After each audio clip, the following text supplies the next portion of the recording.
आप वास्तव में इस कलिकाल में मालामाल होना चाहते हैं? क्या आप वास्तव में अपनी सारी समस्याओं को समाप्त कर प्रभु मिलन की राह को आसान करना चाहते हैं? क्या आपके हृदय में सच में दुखों से छूटकर परम आनंद की अवस्था को अनुभूत करने की ललक है? यदि है तो आइए इस राह को और आसान बनाने के लिए आप और मैं, हम सब एक साथ चलते हैं और बाबा कबीर की बतलाई हुई नामजप की साधना को, नामजप की विधि को सुनते हैं, समझते हैं और हृदय में धारण करने का प्रयास करते हैं। प्रभु के चरणार विंद में अनन्य भक्ति, अनन्य प्रेम की विधि को जानते हैं। जय श्री हरि। पूज्य गुरुदेव के चरणों में प्रणाम। कबीरदास जी कहते हैं, सुमिरन सो मन लाइए जैसे नाद कुरंग, कहे कबीर बिसरे नहीं प्राण तजे ते ही संग। बोलो जय जय जय रघुनाथ, बोलो जय जय जय रघुनाथ। प्रभु के नाम सुमिरन में, नाम में किस प्रकार मन को रमा लेना चाहिए, लगा लेना चाहिए। कबीरदास जी कहते हैं, जैसे हिरन अपना ध्यान संगीत की मधुर ध्वनि में लगाता है और संसार की प्रत्येक ओर से अनभिज्ञ हो जाता है, उसे होश नहीं रहता, वह मदमस्त होकर केवल और केवल अपने ध्यान को उसी ध्वनि में रमा लेता है। शिकारी के आने का उसका कोई भान नहीं, वह जानता नहीं। संगीत सुनते सुनते शिकारी के बिछाए जाल में फंसकर वह प्राण त्याग देता है। भाई बंधु, एक जीव, एक पशु अपने चित्त की ललक में प्राण त्याग देता है, तो क्या हम और आप प्रभु प्रेम के लिए इन प्राणों का सही उपयोग भी नहीं कर सकते? जीव को कबीरदास जी कहते हैं, उसी प्रकार मन को एकाग्र करके केवल और केवल हरि के नाम का जप करना चाहिए। उसी हरि नाम को सर्वोपरि जानकर धारण करना चाहिए।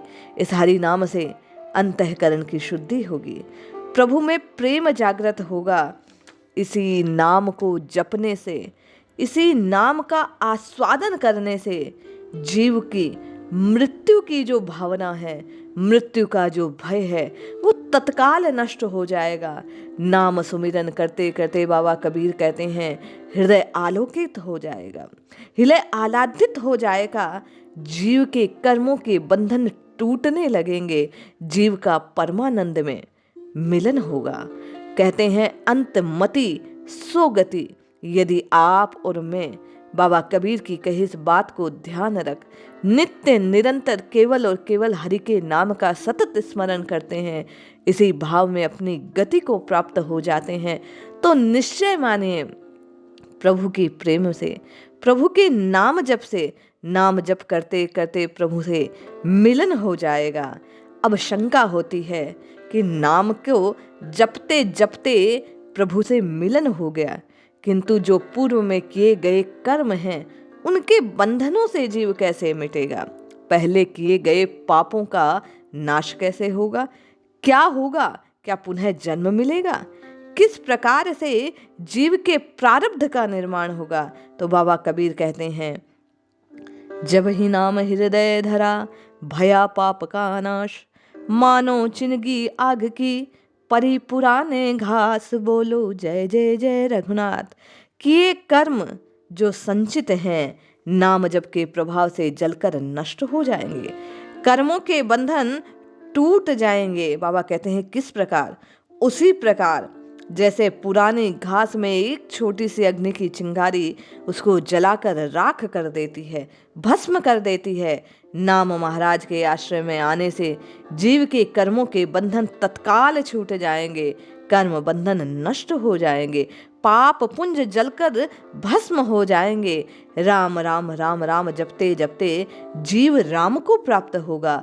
रघुनाथ जी के चरणों का ध्यान करते रहिए, नाम का आस्वादन करते रहिए, प्रभु से अपने प्रेम की डोरी को नित्य निरंतर जोड़ने का प्रयास कीजिए। जपिए जपिए, नित्य निरंतर जपिए, रघुनाथ जी के नाम को पीने लग जाइए। जय श्री हरि।